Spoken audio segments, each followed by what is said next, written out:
How do you make a golden siphon? On March 15, 2024, the Brooklyn Seltzer Museum will give this.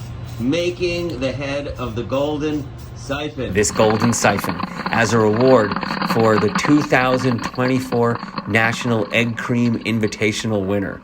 Here are the beads that are going down into the siphon in its golden effervescence. Here we are putting in the straw. This is Alex. I am Barry filming. We're making some space inside the bottle. And now that we have the golden collar, we'll attach it around the siphon bottle, and the tin, now gold, at least gold colored, siphon head will be attached.